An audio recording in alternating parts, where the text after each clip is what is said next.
Today's topic is normal distribution.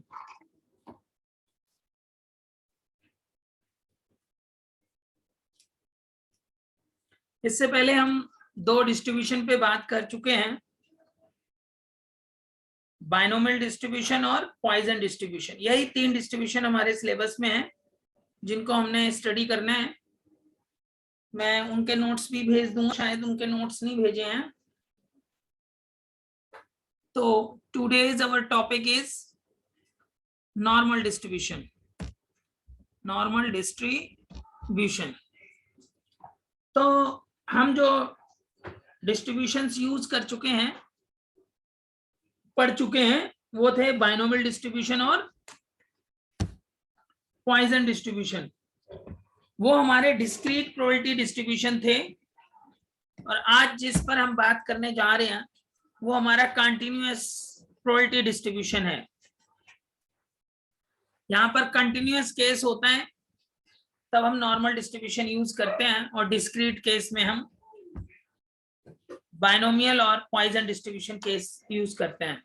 तो normal probability distribution, और commonly called the normal distribution, is one of the most important continuous theoretical distribution in statistics. Most of the data relating to economic and business statistics of even in social and physical sciences conform to this distribution. So normal distribution was first discovered by English mathematician De Moivre. De Moivre's की बहुत सारी theorems भी हैं in 1733, who obtained the mathematical equation for this distribution while dealing with the problems arising in the game of chance. Normal distribution is also known as Gaussian distribution, Gaussian law of errors, after Carl Friedrich Gauss. तो equation of normal probability curve क्या होता है, इसको हम denote किससे करते हैं, वो मैं आपको, आप चाहें तो आपको मैंने नोट्स भेजे हुए हैं। जो कुछ भी मैं बोल रहा हूँ वो आपके पास है। आज मैंने इसीलिए एडवांस में भेज दिया जैसे कि आपको दिखता रहे। तो if capital X is a continuous random variable following normal probability distribution with mean mu and standard deviation sigma, then its probability density function हम जो डिनोट करते हैं वो ये है, px is equal to 1 upon sigma root 2 pi e to power -1 upon 2, और ये क्योंकि इस एक साथ लिखा है तो x minus mu upon sigma whole square. और ये जो हमारा x है ये लाइज करता है -इंफिनिटी और +इंफिनिटी के बीच में स्ट्रिक्टली। और इसको हम इस तरीके से भी डिनोट कर सकते हैं कि ये सिग्मा स्क्वायर नीचे कर दें अलग से, तो हम इसको ऐसे भी लिख सकते हैं कि 1 upon sigma root 2 pi e to power -x minus mu, देखो ब्रैकेट को मैं अलग अलग ओपन कर ले रहा हूँ, x minus mu whole square, और ये 2 बाहर था वो लिख लिया और सिग्मा पे स्क्वायर लगा दिया, और ये x लाइज बिटवीन इंफिनिटी से +इंफिनिटी। ये हमारा where pi and e are constant. Pi की वैल्यू आप लोगों को पता है, कोई बता सकता है पाई की वैल्यू क्या होती है? हमने बहुत पहले भी पढ़ रखा है। Anybody can tell me what is the value of pi? Sir 22/7। Yes, तो पाई की वैल्यू जो है वो 22/7 है, और अगर हम रूट 2 पाई की वैल्यू निकालेंगे तो वो 2.5066 होगी, और ई की जो वैल्यू है वो 2.71828 है। ये सारी चीजें मैंने नोट्स में दे रखा है, वहां डायरेक्टली लिखा हुआ है, no need to find out, है ना। तो आगे हम स्टैंडर्ड नॉर्मल डिस्ट्रीब्यूशन है उसको कैसे डिनोट करते हैं वो मैं आपको बता दूं। स्टैंडर्ड नॉर्मल डिस्ट्रीब्यूशन डिनोट करते हैं हम जेड से। तो जेड इज इक्वल टू होता है हमारा, एक मिनट चार्जिंग पे लगा दूं जरा लैपटॉप।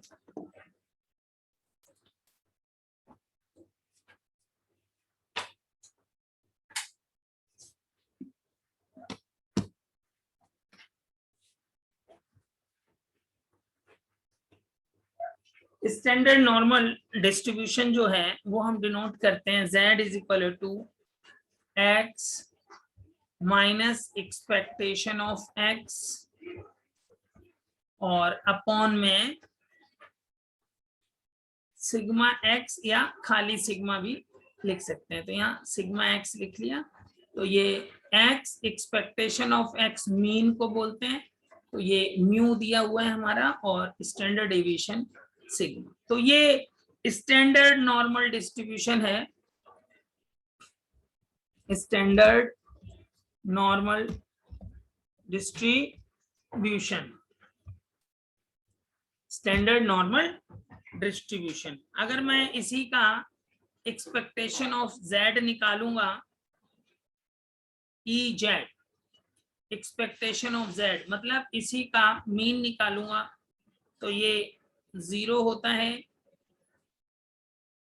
और वेरिएंस निकालूंगा मैं अगर z का तो वो हमारा 1 होता है।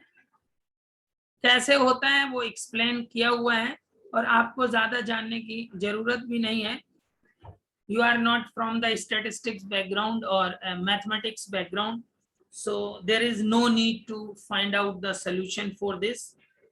Only we know in real life situation how we can apply the normal distribution in real life situations.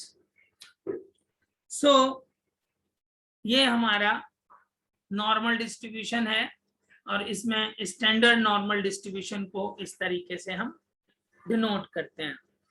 Normal distribution में मीन, मीडियन और मोड ये तीनों आइटम इक्वल होते हैं। इसकी जो कर्व हम डिनोट करते हैं वो इस तरीके से जाती है। अभी एक बच्चे ने बताया भी था कि बेल शेप्ड कर्व होती है इसकी, उसने इससे पहले इसको पढ़ा हुआ है तो ही नोज अबाउट दिस। तो ये मीन बीच में होता है तो x is equal to mu. In normal distribution mean, median and mode all are equal. Mean, median and mode all are denoted by mu. All are denoted by mu means तीनों की value same ही होती है। इन normal distribution mean, median, mode तीनों same ही होता है। बाकी का explanation उसमें गिवन दिया हुआ है। आपकी छोटी छोटी प्रॉपर्टीज हैं उनको खाली पढ़ लेना है कि कहाँ पर कैसे क्या चीज है अप्लाई करेंगे। तो इसका रियल लाइफ में बहुत यूज है। मैं एक दो प्रॉब्लम्स को लेता हूँ फिर आपको समझाता हूँ कि क्या है।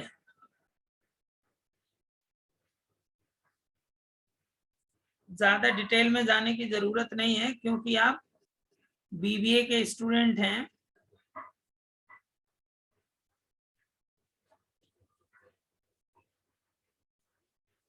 हाँ, एक मैं आपको बता दूं कि how to compute area under normal probability curve.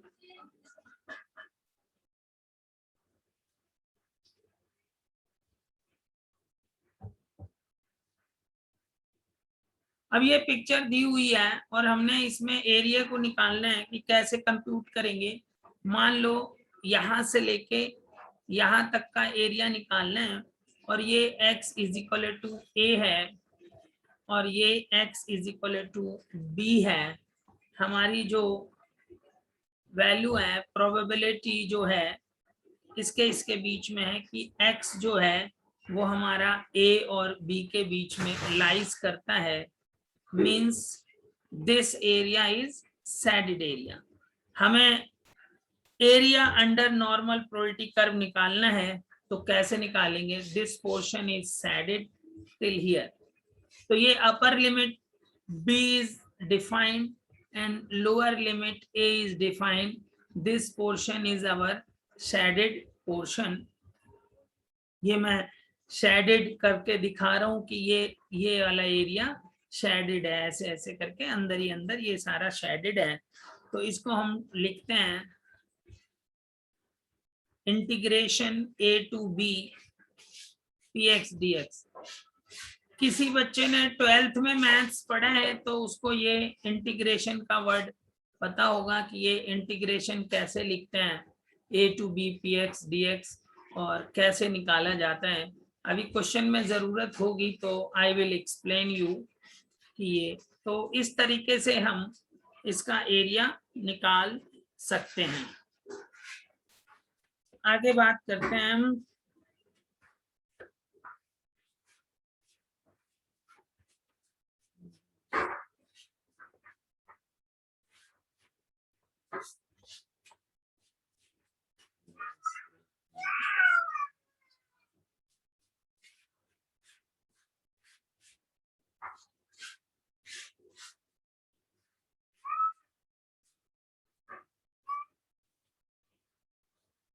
just wait, I am saying which example will present today.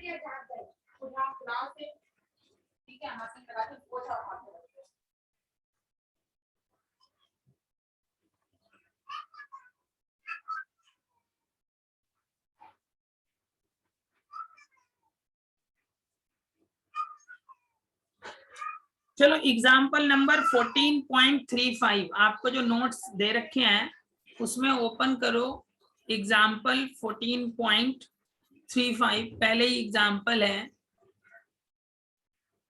जरा आके पढ़ के सुनाओ एग्जाम्पल 14.35। मिस्टर आकिब,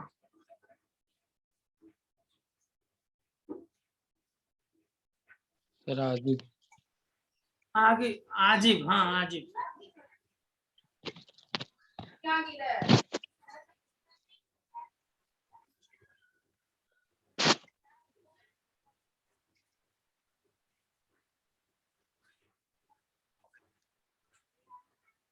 पढ़ो बेटा पढ़ो। कितना है सर क्वेश्चन ढूंढना पड़ेगा ना। Example number 14.35।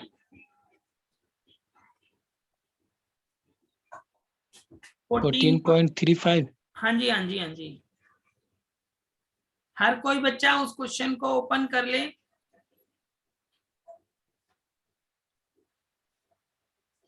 ये थोड़ी सी एक परका में तेल लगा देना इसमें, वो भी उतर जाएगा। The mean standard deviation of the wages of 6,000 workers engaged in a factory, rupees 1,200 and rupees 400 respectively. Assume the distribution to be normal estimate.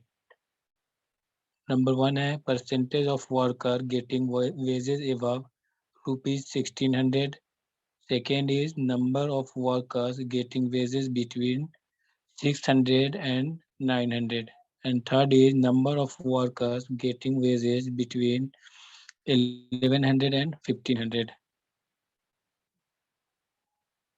हो गया sir?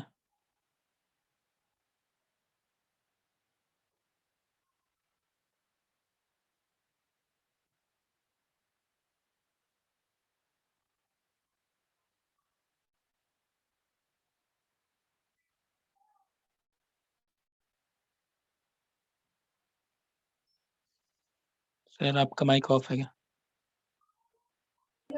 Yes, anybody can tell me, question पढ़ के कुछ समझ आया? ऐसे ही सीधे सीधे समझ आ रहा है कुछ कि क्वेश्चन क्या पूछ रहा है? क्वेश्चन ये कह रहा है कि मीन और standard aviation of the wages of 6,000 worker हैं जो एक फैक्ट्री में काम करते हैं, वो 1,200 और 400 रुपए है। मतलब 1,200 रुपए मीन है और 400 उसका स्टैंडर्ड एविएशन है।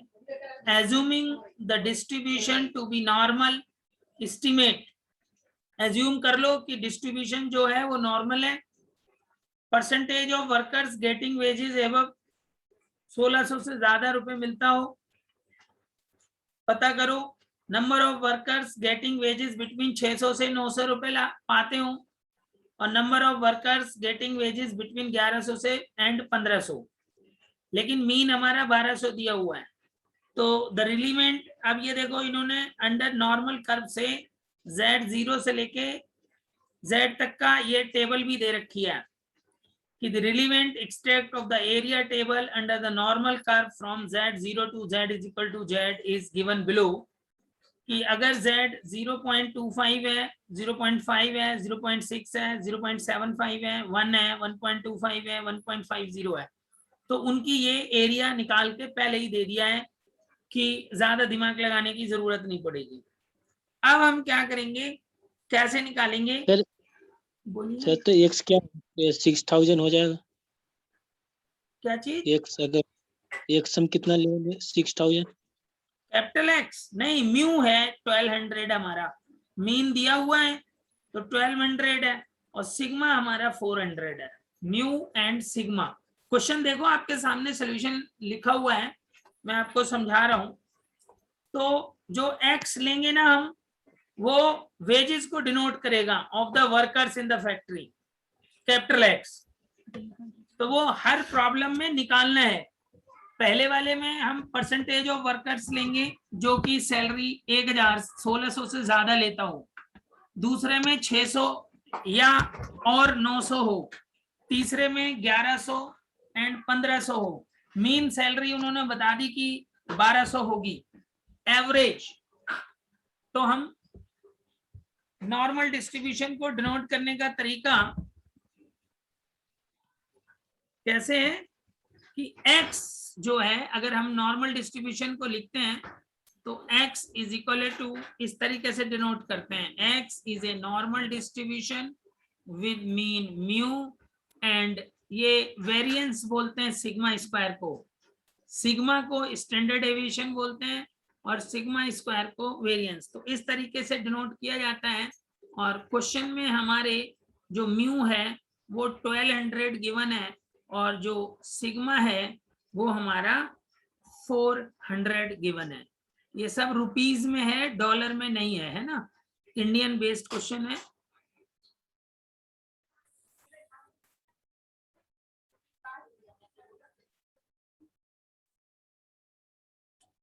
Sorry, by mistake internet is doing some problem। तो हमने आपको बताया और आपको अभी बताया कि z कैसे डिनोट करते हैं। z होता है हमारा x minus mu upon sigma. तो हम इसको जो डिनोट करेंगे वो ऐसे डिनोट करेंगे, x माइनस 1200 अपॉन 400। तो ये हमारा z डिनोट हो गया।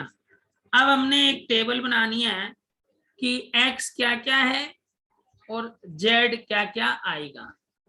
अब देखो x हमारा क्या है, पार्ट 1 में देखिए, पार्ट 1 पढ़ो, आजिब आप ही पढ़ो पार्ट 1 क्वेश्चन पढ़ो, क्या कह रहे हैं?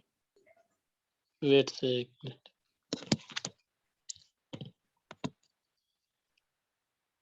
Percentage of workers getting wages above 1600।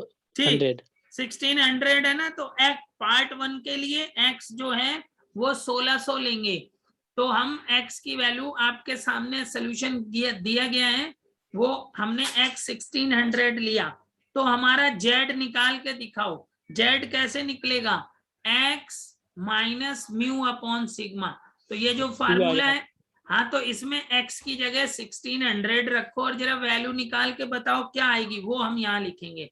जरा सबके सब बच्चे निकालो, आई विल आस्क दिस कि आपकी क्या वैल्यू। हाँ जी सर 1 आएगा क्योंकि 1600 माइनस 1200 बाय 400 करेंगे, 400 से 400 जाएगा, 1 आएगा। बिल्कुल सही। आपको समझ आया ये 1 कैसे आया? बस मेरा मकसद ये है, देखो सोल्यूशन तो आपके सामने लिखा हुआ है, तो ये 1 आया। अब देखो पार्ट 2 पढ़ो, पार्ट टू में कह रहे हैं number of workers getting wages between 1600 and 900। तो हमने अगला जो एक्स लिया वो 600 लिया, उससे अगला 900 लिया। पार्ट 3 में हमारा 1100 कह रहा है और वेजेस 1500 कह रहा है। तो हमने ना इनकी वैल्यू निकालनी है सबकी। तो जरा सबके सब बच्चे निकाल के दिखाओ, मैं बारी बारी से पूछूंगा। Please right the value here in your notebook, है ना, जिससे आपको पता रहे कि क्यों आ रहा है। मैं तो लिख दूंगा लेकिन बट आपको पता चलेगा कैसे आ रहा है। ये 600 पे -1.5 आ रहा है और ये -0.75 आ रहा है। प्लीज पेन का यूज करेंगे तो आपको समझ आएगा क्यों आ रहा है। तो ये 0.25 आ रहा है और ये 0.75 आ रहा है। अगर किसी की बच्चे को ये क्लियर नहीं हो रहा कि ये वैल्यू कैसे आई है, then he or she can ask me। इसमें रखना है ये x माइनस 1200 अपॉन 400। x की वैल्यू ये है, अगर पहले x में 1600 यहाँ रखा था तो 1600 माइनस 1200 अपॉन 400 we got 1।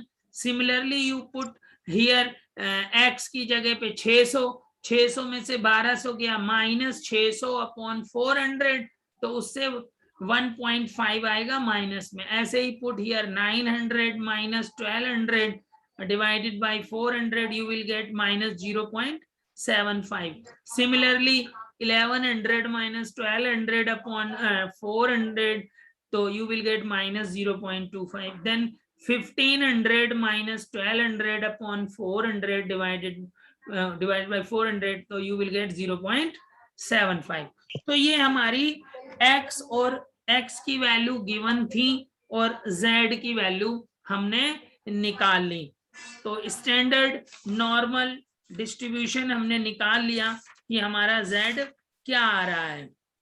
अब क्या करना है हमने इससे आगे, अब हमारा पार्ट 1 है।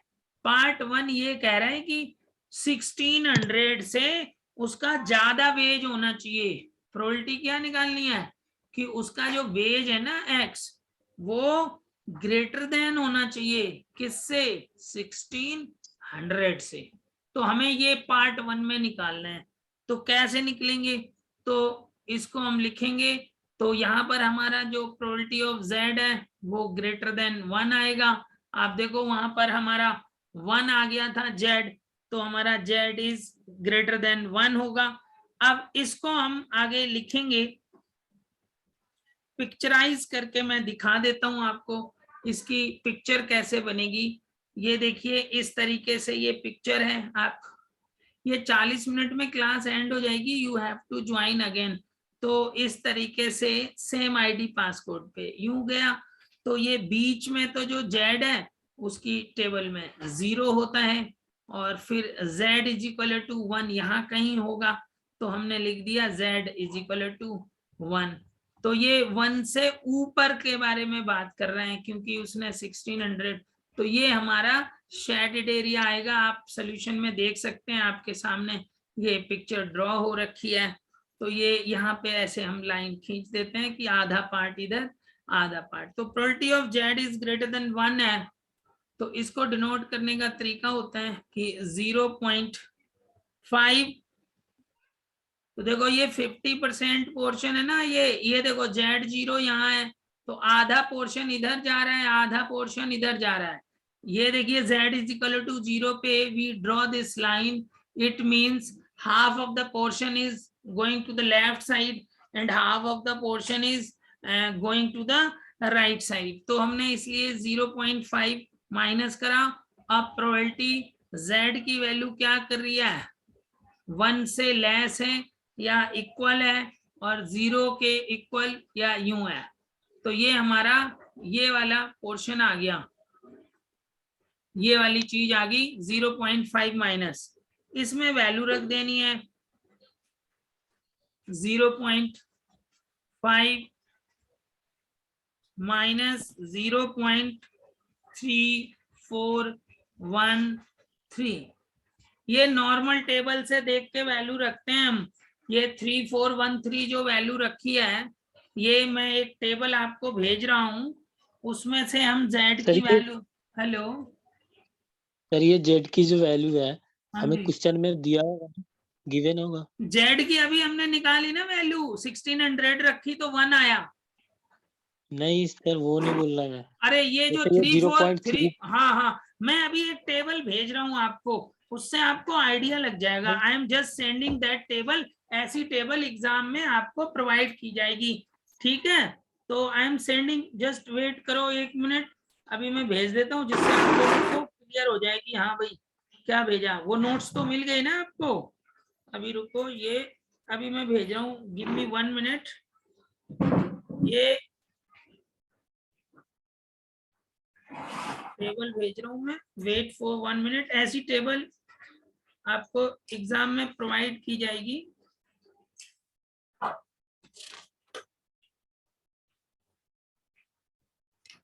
यस, 2 टेबल होंगी, इन 2 टेबलों की हेल्प से आप you will get the value. Just wait, 5th semester है ना आपका, हाँ जी। यू सी, देखो मैंने एक टेबल भेजी है। Yes sir. एक टेबल आई होगी आप लोगों के पास, देखो इसमें ये 3413 वैल्यू कहाँ दी गई है।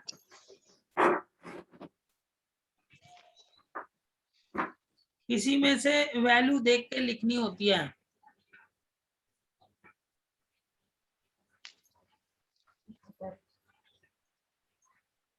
देखो 3413, मैंने एक टेबल भेजी है, टेबल 6 लिखा है उस पे, एक टेबल पे 6A लिखा है, लिखा है बेटा। हाँ जी, टेबल नंबर 6A में आओ, इधर Z की वैल्यू लिखी हुई है 0.0, 0.1, 0.2, तो 0.3413 एक वैल्यू दी हुई है, आप देख सकते हैं। टेबल 6 मैंने 2 पेज आपको भेजे हैं, उसमें एक यस टेबल 6A है और एक टेबल 6 है। तो टेबल 6 को देखेंगे तो टेबल 6 में 1 के सामने और 0.00 के ठीक नीचे, लेफ्ट साइड के कॉलम में देखेंगे वो 1 के सामने और 0.00 के ठीक नीचे 0.3413। ये वैल्यू आप लोगों को दिख गई क्या? यस सर, अंडरलाइन किया हुआ है वो पेन से। अरे ठीक है। मैंने, आपने किया है? मैंने तो पेंसिल से किया है। नहीं बोल रहा हूँ, जो पेन लगा हुआ है उसके ठीक ऊपर वहां पे है। आप पेन लगा जस्ट है ना, आप 1.1 के ऊपर है ना, 1 के राइट साइड में 0.3413। वही तो कह रहा हूँ सर। ठीक है, मतलब आपको दिख गया। आजिब, औरों से यस। पूछता हूँ, 1 मिनट मैं स्क्रीन हटाता हूँ। तो हाँ, मुस्तफा अंसारी, आपको ये वैल्यू दिखी बेटा? मुस्तफा अंसारी, बाद में फिर ये नहीं बोलना मेरे को मैं टेबल नहीं देख पा रहा हूं, है ना। ये वैल्यू कहां से लिखूंगा मैं? Tauseef Khan, are you able to? Yes sir, देख पा रहा हूँ टेबल। आप देख पा रहे हैं तौसीफ साहब? हाँ जी, Mr Tausif Khan. Yes sir, देख पा रहा हूँ। हाँ, और बच्चा ये क्या नाम है, ये फिजा श्रीपर्णा विश्वास एंड आजिब, आपने तो देख लिया है। ईशा मलिक, आप लोग देख पा रहे हैं बेटा कि ये मतलब टेबल। तो ये 2 पेज जो हमने भेजे हैं, ये area under standard normal probability curve और ordinates of the normal probability curve. तो when you will solve the problem, these 2 tables are required. तो ये वैल्यू डायरेक्ट हमने लिख दी है। अब आपको अगर कोई भी प्रॉब्लम सॉल्व होगी तो इस तरीके से you should be able to see the table कि how to write these values। तो हमारा ये वैल्यू इसलिए यहाँ पर आ गई। अब आपको समझ आ गया होगा कि ये एक्चुअली लिखा क्यों है और ये टेबल में हो क्या रहा है। तो ये है हमारी, ये थी हमारी टेबल। तो अब हमने 0.5 में से सब्ट्रैक्ट कर दिया और हमारी वैल्यू आ गई। तो 0.1587। फिर हम लिख देंगे percentage of workers getting wages 1600 रुपए से ज्यादा कितनों को मिलते हैं, वो हमने लिख दिया। Percentage of workers getting wages above 1600 is, क्या करेंगे 100 में मल्टीप्लाई कर देंगे, यही 0.1587, तो ये आ गया हमारा 15.87, मतलब 15 लोगों से ज्यादा लोगों को मिलता है, मतलब अप्रोक्सीमेट 16 लोग ऐसे हैं जिनको सैलरी 1600 से ज्यादा मिलती है। समझ आई बात? ये हमारा पार्ट 1 कंप्लीट हुआ। Any student who do not understand कि how to solve the part 1, कि कैसे सॉल्व करा, बोलिए, बात समझ आई बेटा?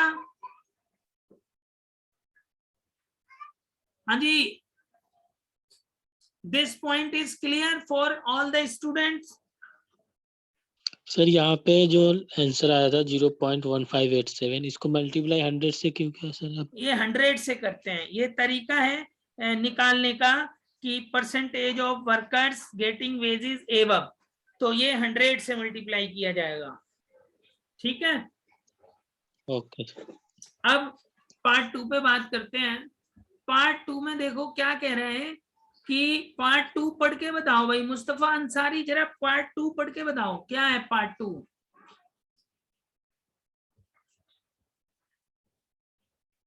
बेटा मुस्तफा पढ़ के सुनाओ।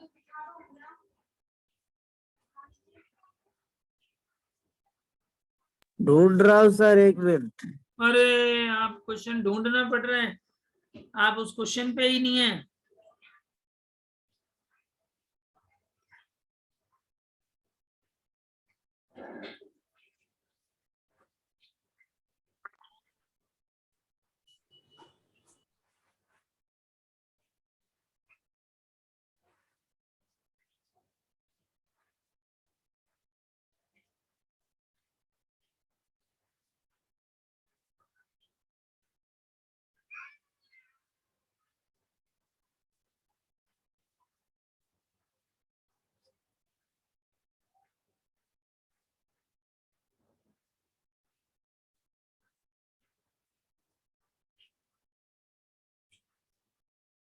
मिला? अभी ये क्लास फिनिश हो जाएगी, then you have to join again.